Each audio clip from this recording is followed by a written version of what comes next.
जय महादेव। आपका हार्दिक स्वागत है हमारे चैनल पर, जहां भक्ति की ज्योति और प्रेम की मधुर कहानियां मन को छूकर आत्मा तक पहुंच जाती हैं। जो कथा मैं कहने जा रही हूं वह किसी वस्तु की नहीं, स्वयं महादेव की है। क्योंकि डमरू शिव से अलग नहीं है। जैसे श्वास से प्राण अलग नहीं होते, जैसे शब्द से अर्थ अलग नहीं होता, वैसे ही डमरू शिव की चेतना का स्वर है। शिव केवल कैलाश पर बैठी मूर्ति नहीं है, शिव उस नाद का नाम है जो भीतर उठता है और जो जीवन को दिशा देता है। इसलिए इस कथा में शिव को दूर मत समझना, उन्हें अपने पास, अपने भीतर अनुभव करना। अब सुनो, बहुत प्राचीन समय की बात है, जब न दिन था न रात का भेद, न शब्द थे न भाषा, न मनुष्य अपने भाव कह पाता था। तब केवल शिव थे, शांत, स्थिर और अनंत। कैलाश की श्वेत चोटियों पर महादेव ध्यान में लीन थे। उनकी जटाओं में गंगा ठहरी थी, कंठ में नील स्थिर था, नेत्र बंद थे पर चेतना जागृत थी। वह मौन ऐसा था जिसमें पूरी सृष्टि सांस ले रही थी।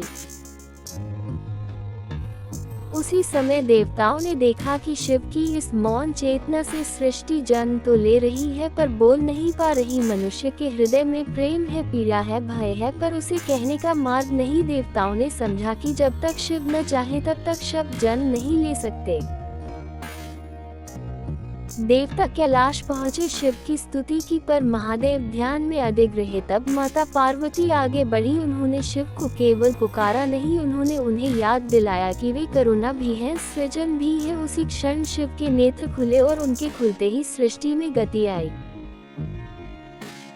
महादेव ने कुछ कहा नहीं, उन्होंने अपने हाथ उठाए और उस हाथ में बंधा था डमरू। शिव का ये डमरू कोई वाद्य नहीं था, ये स्वयं शिव की धड़कन थी। शिव ने उसे हिलाया और नाद उठा, ऐसा नाद जिसने मौन को चीर दिया। पहली बार स्पंदन बना, दूसरी बार ध्वनि बनी, तीसरी बार अक्षर जन्मा।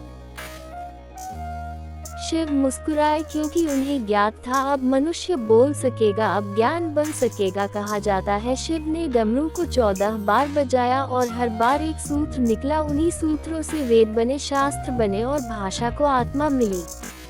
जब शिव तांडव करते हैं तब डमरू सृष्टि को समझाता है कि शिव विनाशक नहीं, संतुलन है। डमरू के दो मुख, शिव के दो रूप है, रुद्र और शंकर। बीच की डोर वही मार्ग है जिस पर चलकर जीवन टिकता है।